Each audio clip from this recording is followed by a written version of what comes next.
Comme Jésus sortait du temple, un de ses disciples lui dit : « Maître, regarde, quelle belle pierre, quelle construction !» Mais Jésus lui dit : « Tu vois ces grandes constructions, il ne restera pas ici pierre sur pierre, tout sera détruit. » Et comme il s'était assis au mont des Oliviers, en face du temple, Pierre, Jacques, Jean et André l'interrogeaient à l'écart. « Dis-nous quand cela arrivera, et quel sera le signe donné lorsque tout cela va se terminer ?» Alors Jésus se mit à leur dire : « Prenez garde que personne ne vous égare. Beaucoup viendront sous mon nom et diront : c'est moi, et ils égareront bien des gens. Quand vous entendrez parler de guerre et de rumeurs de guerre, ne vous laissez pas effrayer. Il faut que cela arrive, mais ce ne sera pas encore la fin. Car on se dressera, nation contre nation, royaume contre royaume. Il y aura des tremblements de terre en divers lieux. Il y aura des famines. C'est le commencement des douleurs de l'enfantement.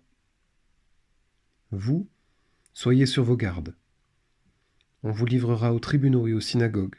On vous frappera. On vous traduira devant des gouverneurs et des rois à cause de moi. Ce sera pour eux un témoignage.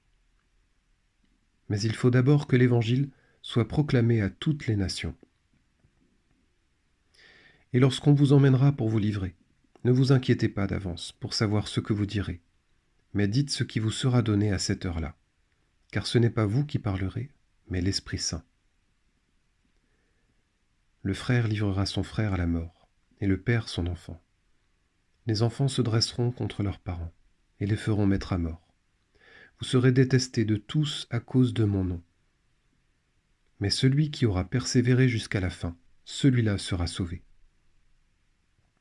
Lorsque vous verrez l'abomination de la désolation, installée là où elle ne doit pas être, que le lecteur comprenne, alors ceux qui seront en Judée, qu'ils s'enfuient dans les montagnes. Celui qui sera sur sa terrasse, qu'il n'en descende pas, et n'entre pas pour emporter quelque chose de sa maison. Celui qui sera dans son champ, qu'il ne retourne pas en arrière pour emporter son manteau. Malheureuses les femmes qui seront enceintes, et celles qui allaiteront en ces jours-là.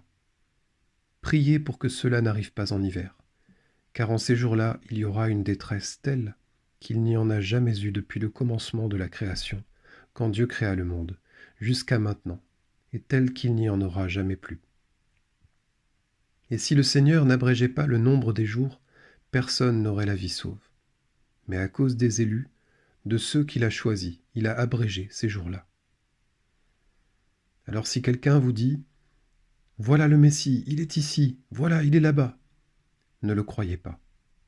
Il surgira des faux messies et des faux prophètes qui feront des signes et des prodiges afin d'égarer, si c'était possible, les élus.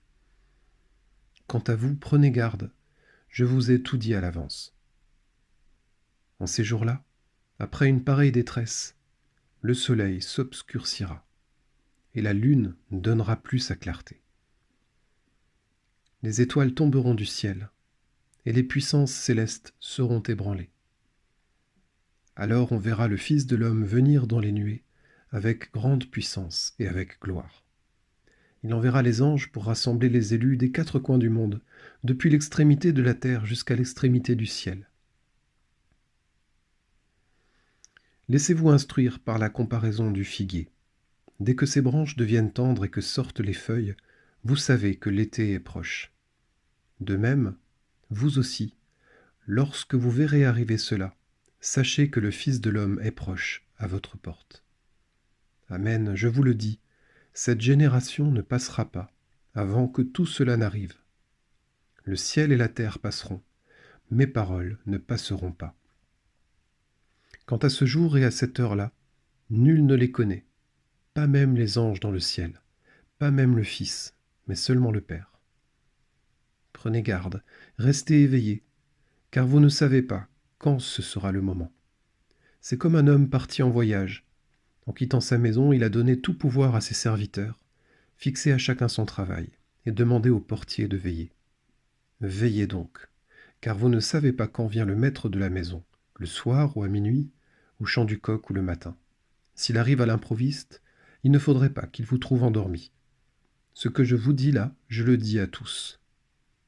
Veillez.